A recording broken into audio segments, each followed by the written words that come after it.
Relation between electric field and electric potential. So now this is very important. What is the relationship between an electric field and electric potential? We have already seen where we discuss the electric potential V is given by minus infinity to P E dot dr from the electric field. Now if we are aware that the electric potential at a certain region, we can get the electric field from it. How? We have already seen that from the line integral of electric field between 2 points, say P and Q, we get what? Potential difference between these 2 points. So we say VQ minus VP, that is the delta V, difference of the potential, is given by from P to Q minus E dot dr. Now these points P and Q, they are, say, suppose we are very close to each other.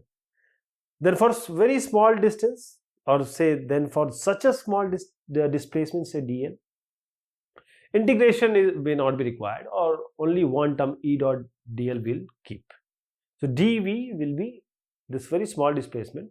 We'll just take E dot dr, we'll not use this integration, we'll just say for very small displacement, this dv, that is the potential change or potential difference, will be equal to E dot dl. Dl is the displacement.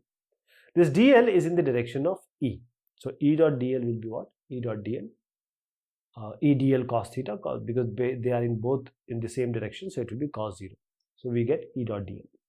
So what we get here, dv will be E dl, because cos theta or cos 0 is 1. So what do we get as E? This will be dv by dl. E will be minus dv by dl. So now this equation has given us, or it gives the magnitude of electric field in the direction of very small displacement, say some small dl. So this dv by dl is the potential difference. This is potential difference, this is distance. So this is potential difference per unit distance, and this is nothing but potential gradient. What is this? It is potential gradient, and it is given by, this is V by meter.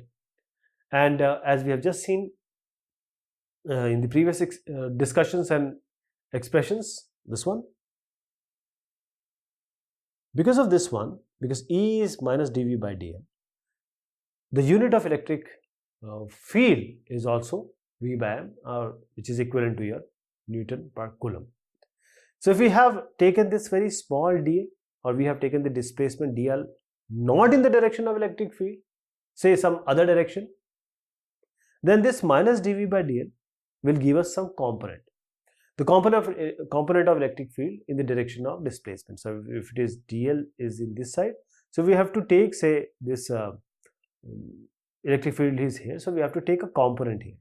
So the electric field is in x direction only, and the displacement is some other direction, say this direction. So we have 3 dimensions now. E will be equal to EXI. We are saying that it is in x direction, so EXI. DL can be in either in x, y, or z. So dxi, dy is j, and du zk. This is the vector representation of dl.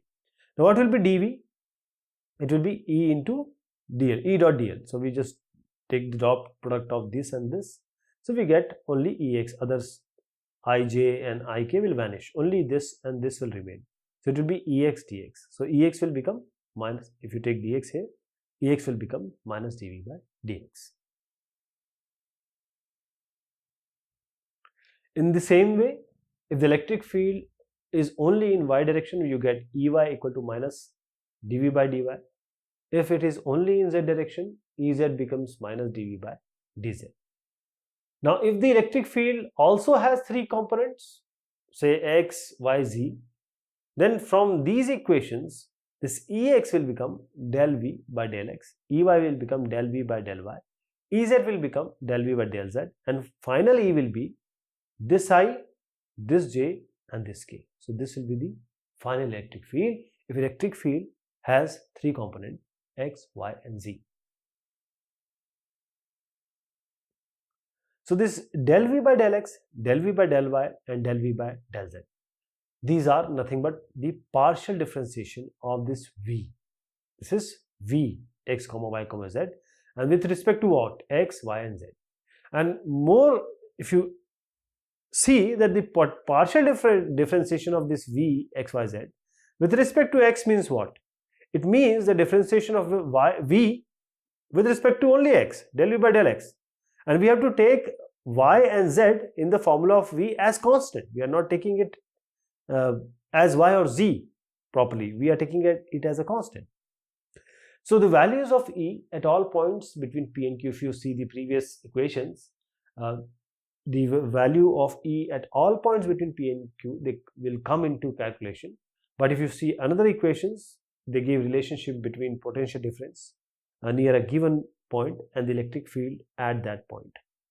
So the direction of electric field is that in which the rate of decrease of electric potential with distance, which is nothing but minus dV by dr, is maximum, and this direction is always normal to the equipotential surface, right? And all this discussion is based on the property that electric field is a conservative field.